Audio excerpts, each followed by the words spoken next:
Hello, everyone, and welcome to my live stream with Candice Oneida on the #1 key to maintaining attraction, connection, and intimacy in relationships.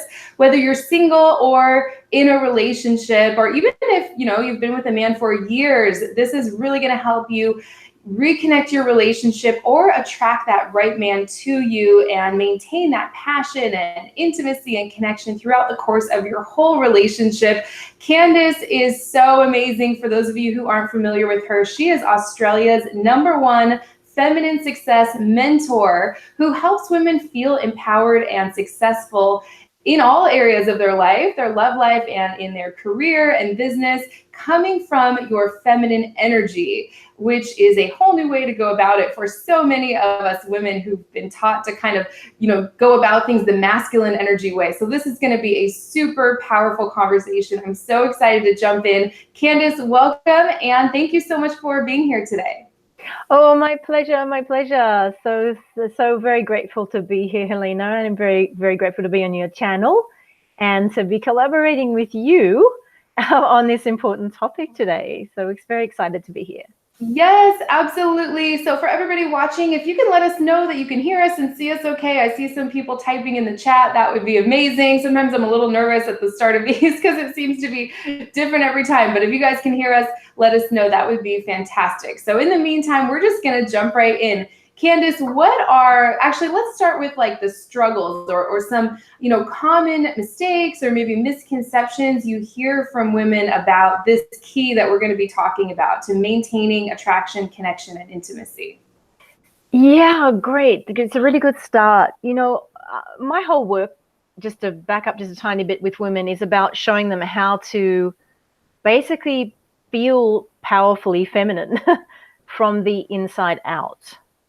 So one of the things that I see happen a lot, I'm sure you do too, is, women end up finding that they're not attracting either the kind of man that they want, or they find themselves in a relationship or in a dating scenario where they end up falling into patterns of conflict or needs not being met, or they find themselves very familiarly, my kind of women, they end up holding the masculine pole in the relationship. And that's not what they really want. It's not what they want at all. They actually want a really strong, powerfully true masculine man. And whilst they're actually holding the masculine pole or of the polarity in the relationship, it's never going to happen. So they're either attracting one of two things. They end up attracting the kind of man who is more in his feminine, right? Or they fall into what's called the false feminine, false masculine dynamics, which is just a world of misery for everybody.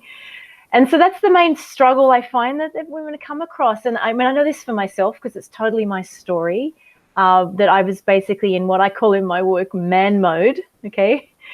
Stuck in man mode a lot. And that just basically means you've polarized so much more to the masculine. It's more familiar to you, and it's not to anybody's fault. It's literally how the world has trained us to be as women.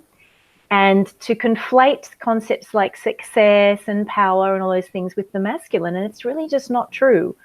And so we need to show women, actually re-teach them how to be in the feminine. The feminine is actually way more powerful than the masculine.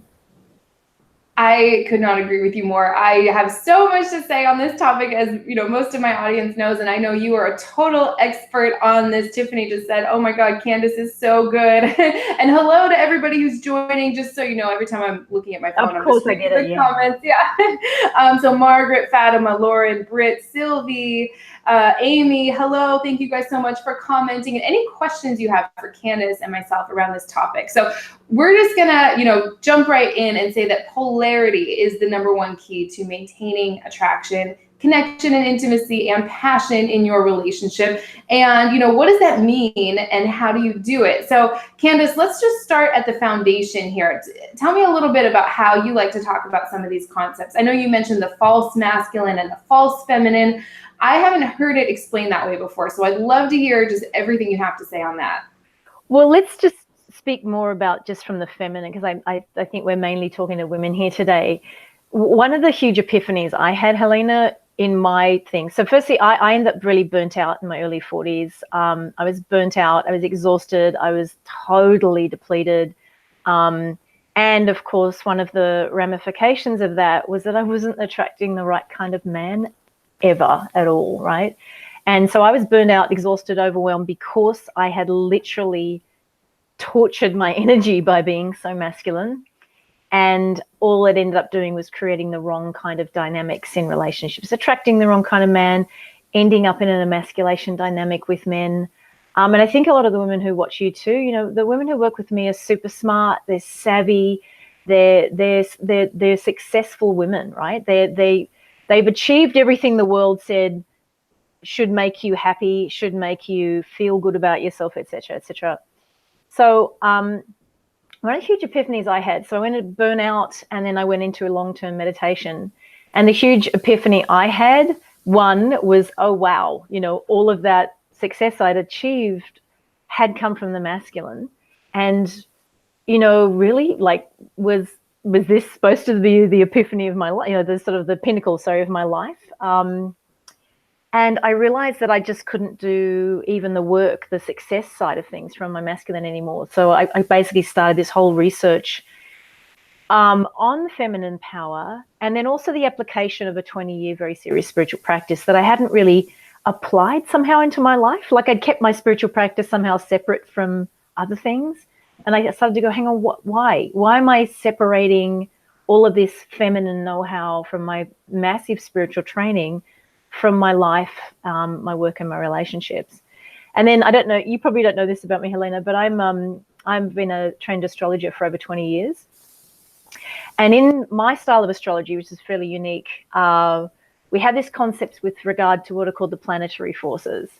And it's this concept of what's called the higher and the lower mode of every planet. So Venus, for example, has a lower mode and a higher mode.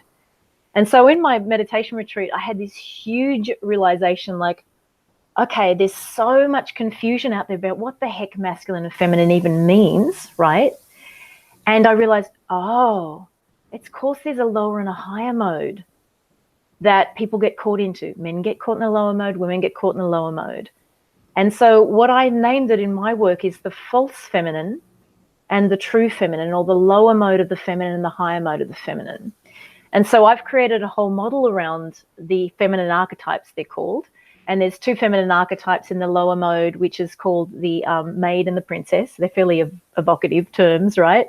And the true feminine is the queen and the priestess. And so for all of us, when we're wanting to become feminine, we have to first see and recognize how we fall into the false feminine. And by the way, we all do, okay? We have triggers, we have all sorts of things that we believe have been feminine and they're not, or we have triggers that make us fall into that. So this is a model that I want you to see as something to be compassionate with for yourself and for others. But it then gives you a roadmap toward what do you want? Oh, I want to become the queen. What is that like? What does it mean to be a queen? Like there's actually it's a world of difference between what's below this line in the false feminine and what's above it in the true feminine.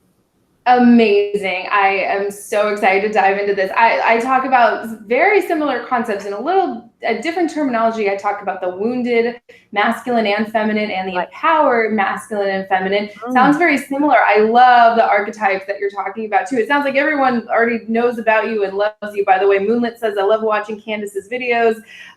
Fatima says, it's exhausting being in the masculine more than the feminine. Yeah, I agree with that because it goes against our nature as women, right? Which is receiving.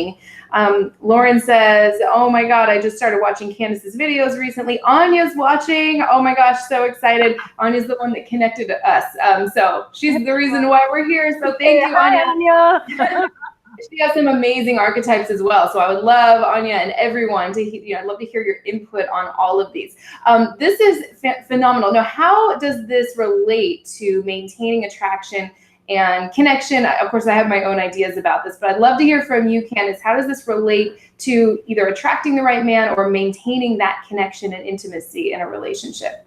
You know, I mean, we said the word polarity. So the thing is, in the false feminine, the false masculine, there may be polarity, but it's only in terms of a fighting and an antagonistic dynamic.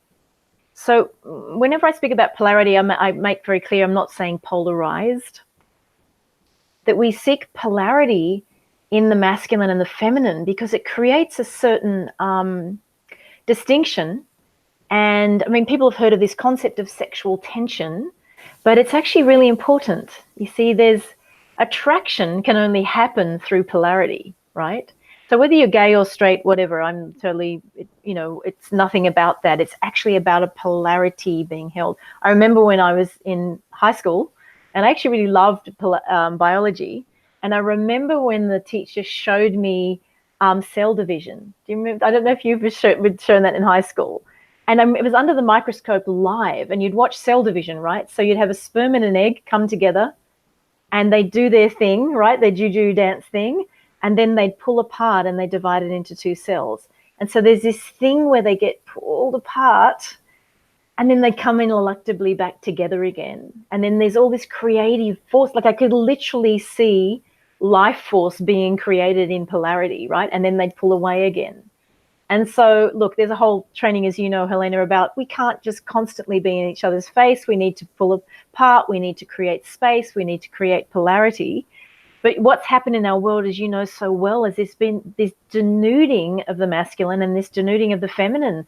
And that doesn't work for anybody. It's not what anybody wants. A truly masculine man wants a truly feminine woman in his life. A king wants a queen, and a queen wants a king.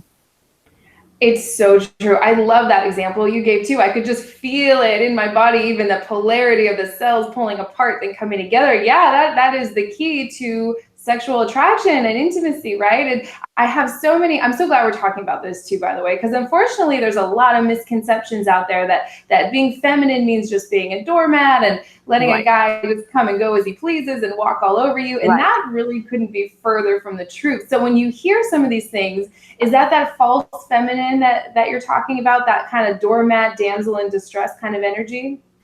Well, what you're describing actually is the maid. You see, the damsel in distress would be the maid, and the doormat, the being pushed around, being not respected, being, not loved, not adored, not cherished, right? The princess, another of the false feminine, is more the drama, the fighting against, the pushing outwards, she constantly sees the world through the eyes of other people. So she doesn't have a sense of herself, a sense of her own body, her own sense of grounding. And then we move to the true feminine. And the queen is the really main one that I speak about because I hold the priestess pretty high in terms of what it takes to become that kind of feminine. But for most of us, it's the queen. You stand in the queen, and the queen is super duper clear on who she is, on her value, on her boundaries, right? Boundaries are a good thing in relationships. And because she really has a strong sense of herself, she's got a very strong sense of what feels right to her. Like she's got a sense of, it's beyond intuition. Like she so knows her body emotionally, sexually, etc., that she knows what she wants. She's not afraid of asking for what she wants. And then she's actually able to be, in my work, I call it, when you learn to really be able to plug into yourself as a woman, you plug into your power source, then you fill up brightly, then you're really full, and then you can really give from there. So another aspect of the false feminine is this belief that so many women have, that they've got to give and do everything else for everybody else, their job, their kids, their husband, their family, their whatever else before them, and they're so depleted by the time they get to themselves on that to-do list that they never get taken care of. And it's exactly the reverse that I teach. You have to self-care first. You have to fill up first.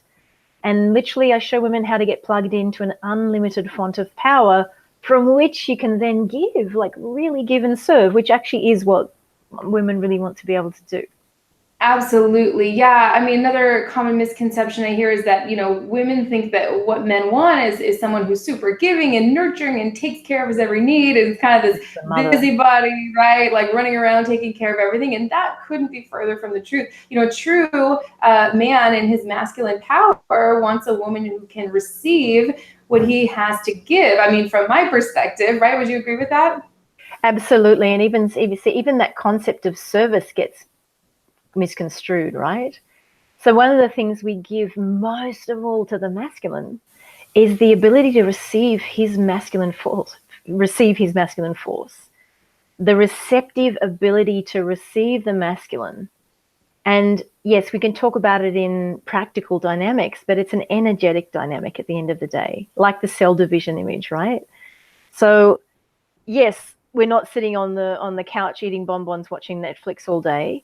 And yet there's a learning to lean back, as in you create a receptive space into which the masculine can come, right? Come toward us, penetrate. The masculine wants to lead, to penetrate, to give, to provide, right? And so we become this receptive vessel for all of his beautiful, true masculine, a power and abilities there. Yeah. Oh my gosh. I'm so glad we're talking about all of this. When you were talking about that, this client of mine, I just had a session with the other day. Amazing. Gosh. So it's just sweet, wonderful woman.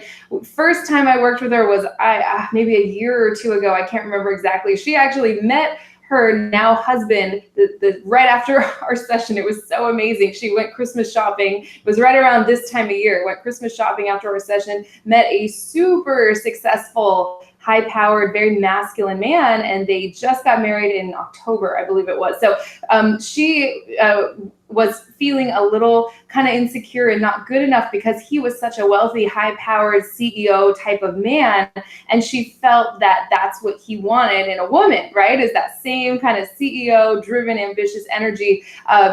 And what you're saying is what I told her is, men want their counterpart, not their carbon copy, right? They don't want someone to compete with when they're out, right? I'd love to hear your thoughts on that. That speaks to polarity a lot, right? Absolutely. I have this saying in the Powerfully Feminine work, which is, men have been these, powerful, successful men have often been at the office or on the phone, duking it out with dudes all day long, because that's what the masculine does. They're warriors, they're fighting, they're providing, they're pushing in, they're succeeding, right? And they do not want to come home to a dude at night.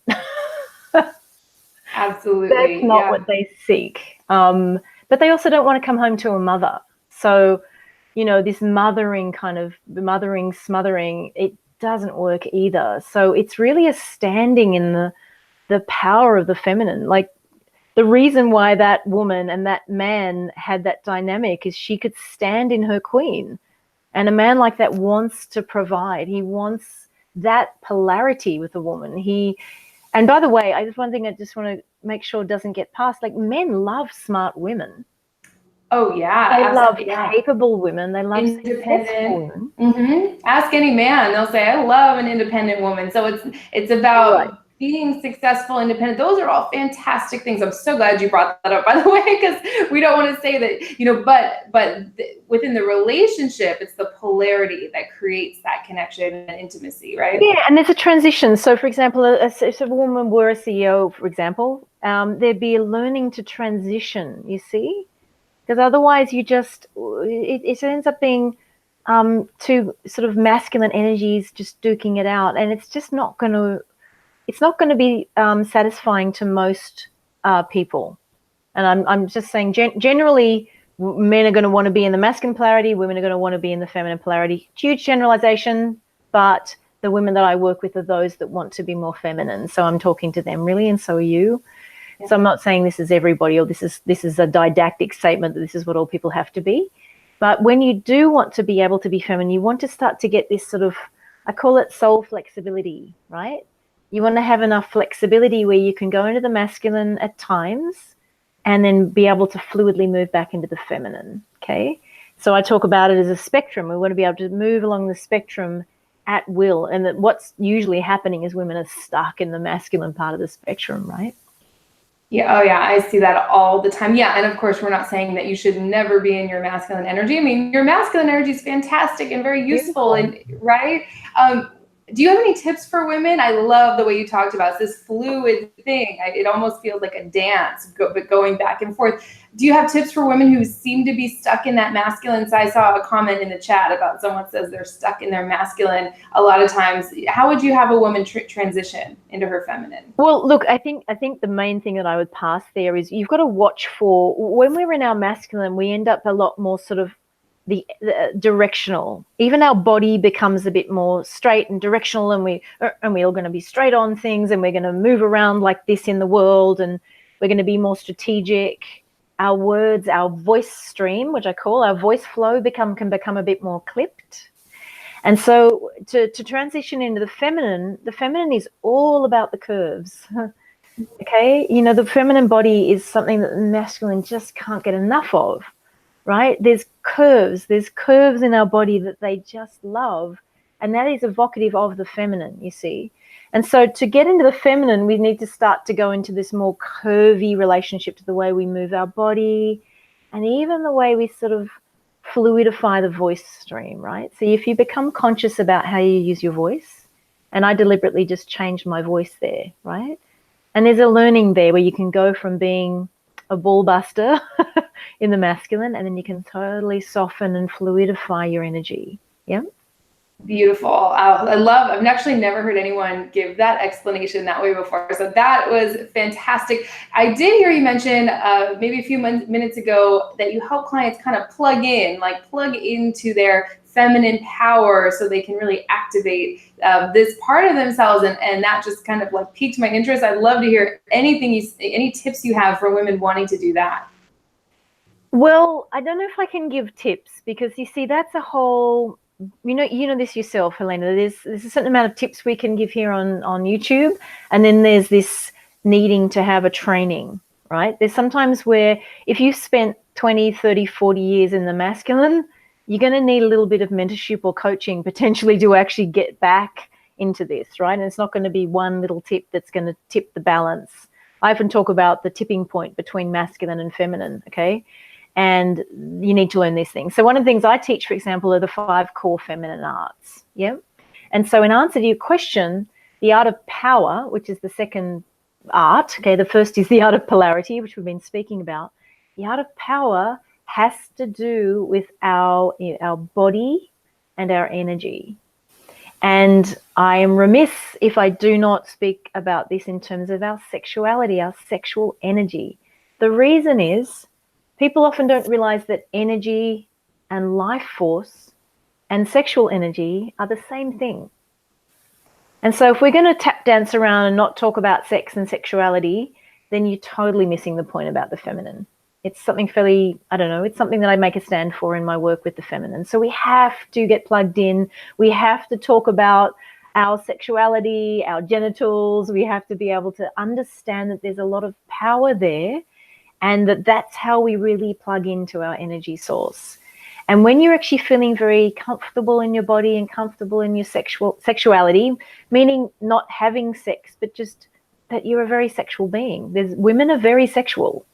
There's a huge misunderstanding about that, and that you can just be with that and you can sit with that comfortably. That's part of what's very attractive to anything, by the way, not just the masculine. It's attractive to the men, the masculine in men, but it's also attractive to life. It's attractive to situations. It's attractive to cash flow. It's attractive, see what I mean?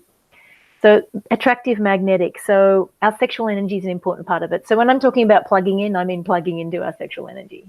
I love that. Wow, that's amazing. I actually just finished recording a video with a friend of mine, Celine, like 5 minutes before we started this one on sexual energy and experiencing more pleasure, in your relationship in and out of the bedroom. So it's amazing that you brought that up. Yeah, so true. I couldn't agree with you more.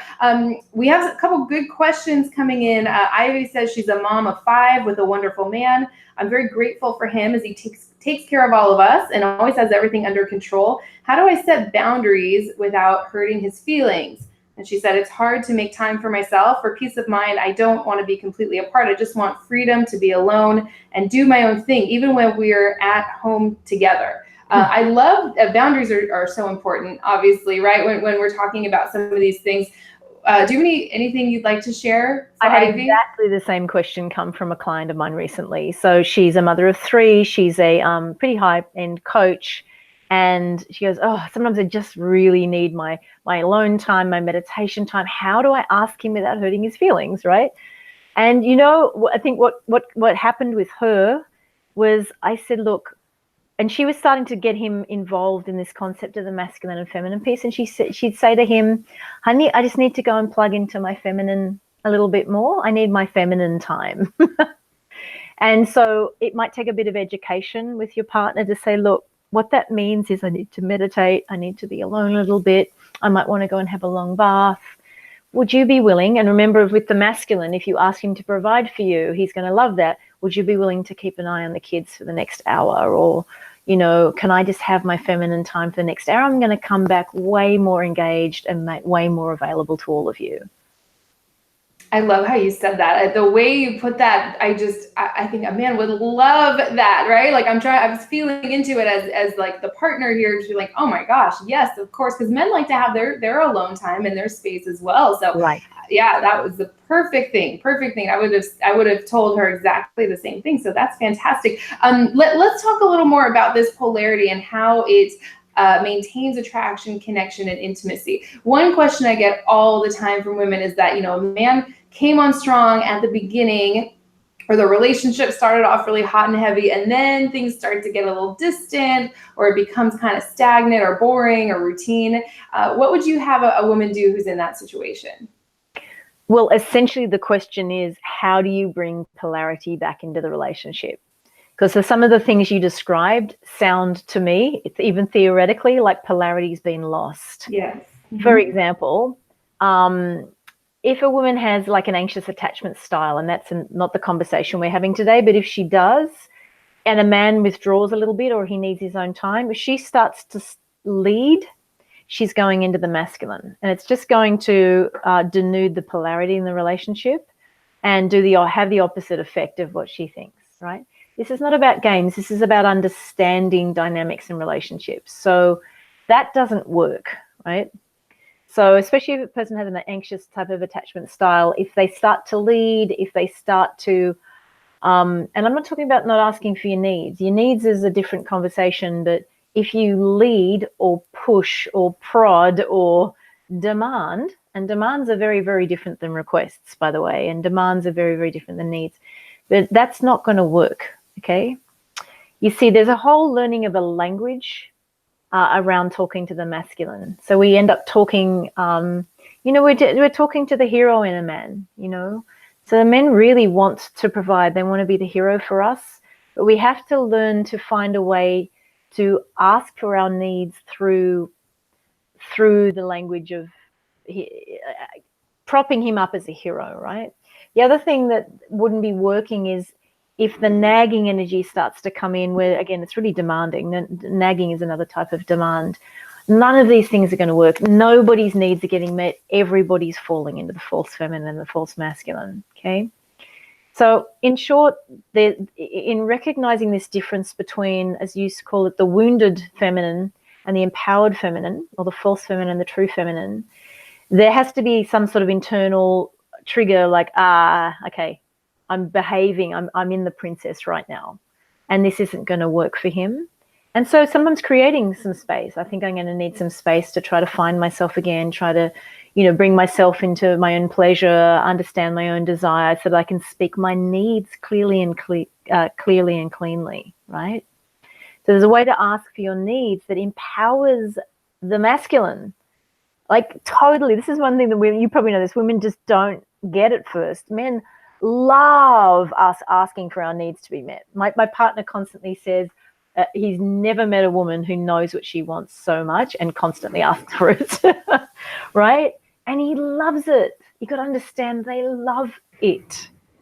And it's the way you do it, you see, and there is a bit of a training about the languaging and understanding polarity there for that to work. Oh yeah, I mean, to give a man almost like a cheat sheet or something, and to like, here's what would make me happy and make me feel good. Oh, men are thrilled for that, right? I call it making requests from your feminine energy. Would be the opposite of nagging. I talk about that in my ebook. What would just a quick example be? How could a woman ask for her need? You know, ask a man to meet her needs in a way that would inspire him to step into his masculine and want to do that? The word to use here is provide. So you have a need, you identify a need. So let's just say I've discovered, so I don't want to cook tonight, and I want my partner to take me out. So this is a scenario, right? So rather than going, I don't want to cook tonight, take me out, which is a bit harsh and overly direct, we go, honey, you know, I've been working so hard, and I know you've been working so hard, and you know what would really provide this, you know, need to be taken care of right now is if you took me out to dinner tonight. The word provide is such a powerful word for the masculine. And then you can say, would you be willing to take me to that little sushi place that we both love? I mean, you're giving him options. You're not demanding. You're saying, would you be willing? And give him a chance to. What happens with the man is when we ask something of him, he literally immediately goes, can I or can I not provide that for her? That's they're much simpler. They've got this on-off kind of, can I or can I not provide that for her? And if he goes, yes, he's going to tell you immediately, or he'll say, I can't right now, but I will be able to in blah, blah, blah, right? So when you use the provide word, it would provide me. And then you see, the thing is, you need to be able to identify what it will provide you. It will really make me feel taken care of, provide me that sense of being taken care of. I've been working so hard this week. Bloop. They just puff their chests out and they go, oh, I would love to do that for you. That's a great idea, right? And then you let him provide that for you. Then you let him follow let him lead the rest of the evening, right? I love that. I love that. Everyone write down that word provide. I'm like, that is so brilliant. I've never heard anyone say it like that, but yeah, absolutely. Men are they have this instinct, protectors and providers. They're natural. And right. And so many of them probably feel inadequate or ineffectual, maybe in some other area of their life. So if you can make him feel like your hero and he can provide for you and meet your needs, even in these little ways. Absolutely. Right. And then at the end of the evening, you'd wrap it up and say, honey, thank you so much for taking us out tonight. That really provided for me, fill in the blank, right? I really felt taken care of. I'm so, so grateful for you, and you're so generous, you know? And this is not pandering, you know? I think at first it might feel unnatural, but that's because we've lost it, you know? This is why I talk about feminine re-emergence, because the thing is, in every woman is this know-how. It's just that it's so buried, they don't know where it is, right? So they need a bit of help and guidance for it to blossom again. I totally agree. Yeah, that's that acknowledgement and appreciation that I talk about in so many of my videos as kind of the fuel that the masculine energy partner runs on, right? Men want to know that they can make you happy, make you feel good, and meet your needs if he's truly a good partner to you, right? Yeah. So this is phenomenal, Candice. I'm loving this so much. Lauren asked a great question. She says, if my boyfriend wants me to travel to him more often because of his busy schedule, is that pushing me into my masculine? I have to either drive 4 hours or book a flight. I'd love to hear your thoughts on that one, Candice. I think it depends on the situation. You see, there can be a slip, you know, it's like it can be okay, but if it gets too much where she's being asked to go toward him, it starts to be him asking her to do all the work.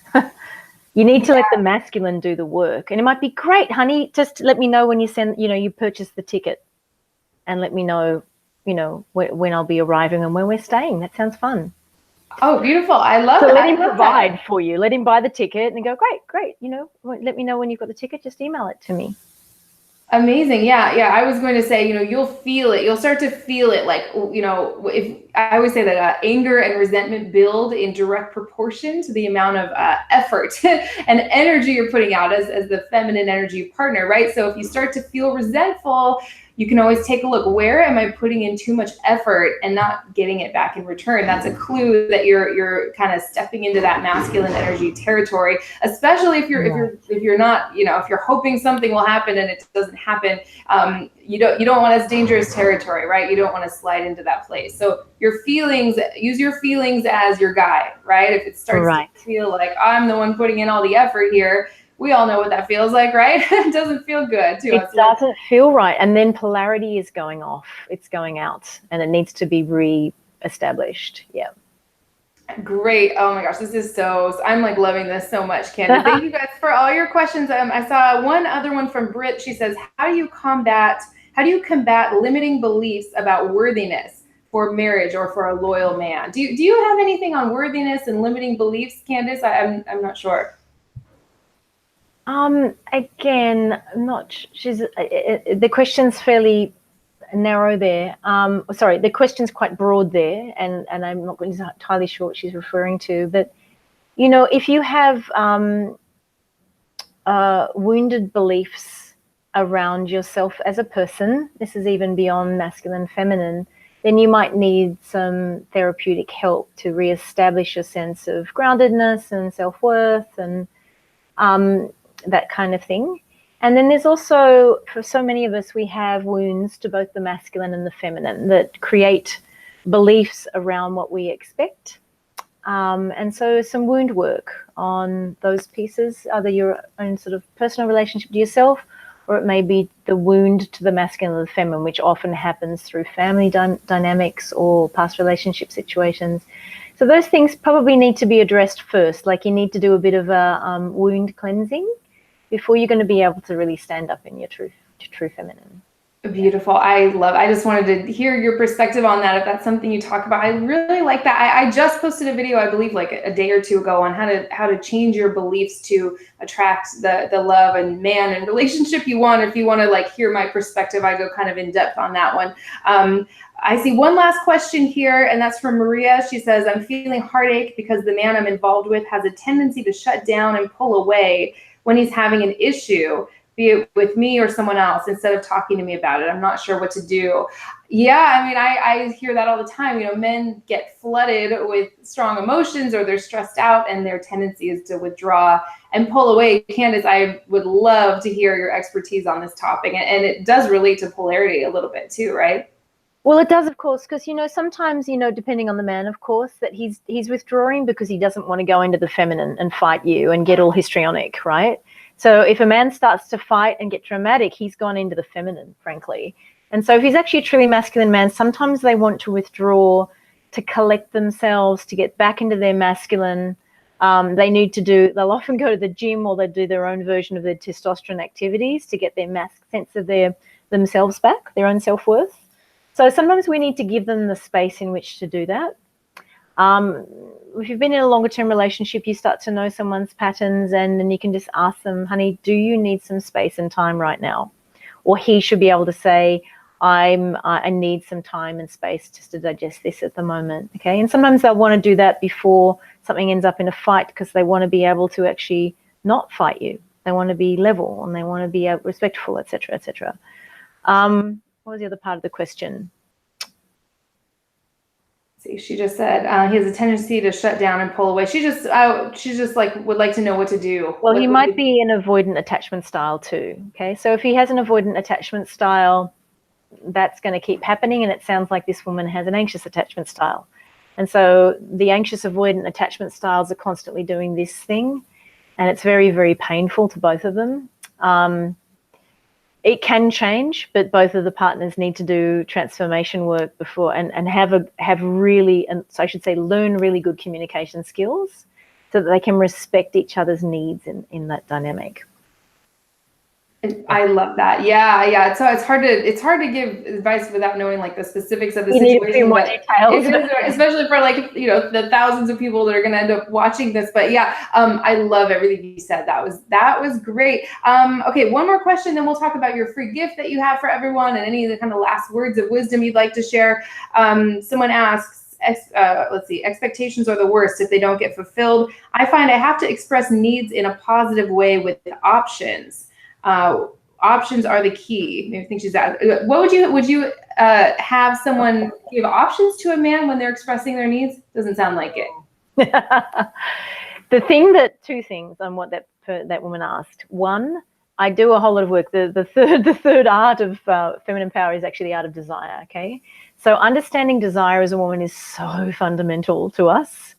And in order to get into what our real desires are, not our conditioned or, socioeconomically applied desires, like our desire, first we often have to go through a process of looking at what I call negative desires, okay?